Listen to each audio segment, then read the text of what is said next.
Hello. Grab your favorite cup of tea and join us as we dive into part 2 of Catastrophic Consequences. How many of us as believers have become so relaxed that we are no longer aware of our surroundings?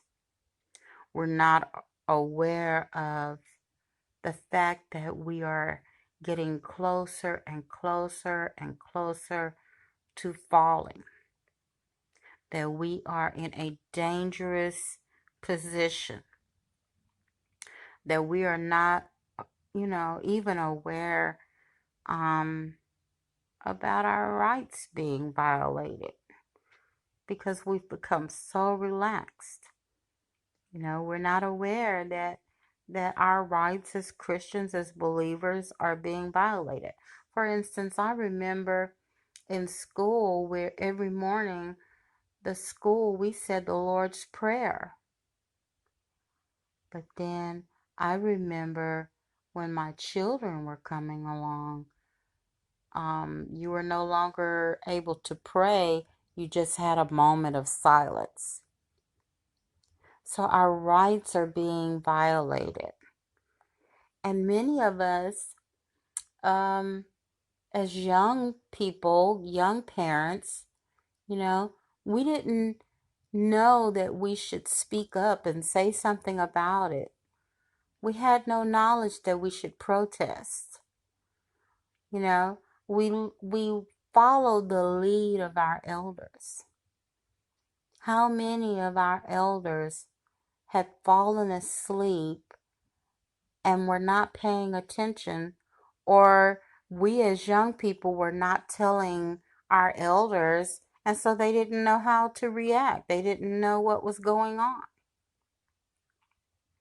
How many of us have stood by and allowed the world to take over and silence us?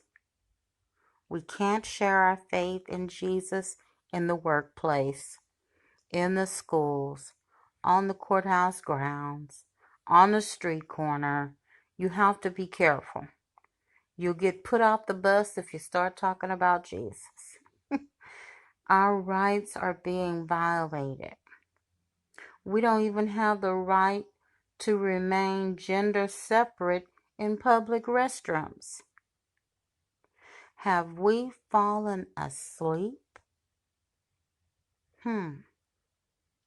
Are we still doing outreach for the hungry and the homeless in the missions?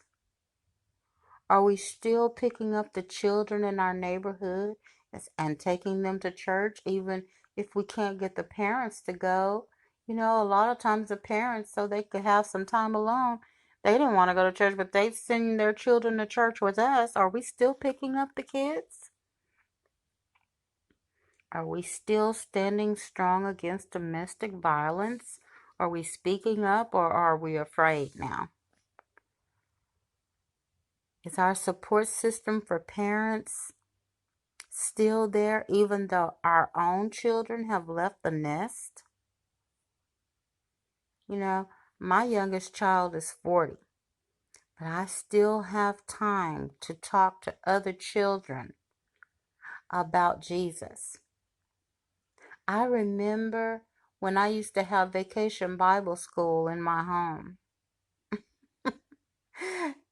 People said, "What?" But yes, I'd buy the VBS materials and I'd have my children and their little friends to come, and we'd have VBS in the home. And I'd fix the little sandwiches and snacks or cookies or whatever. And just like having VBS at church, we had it in our home. How many of us see fathers struggling to keep their homes together and their families together, and they're trying to make ends meet, and we just stand by and observe?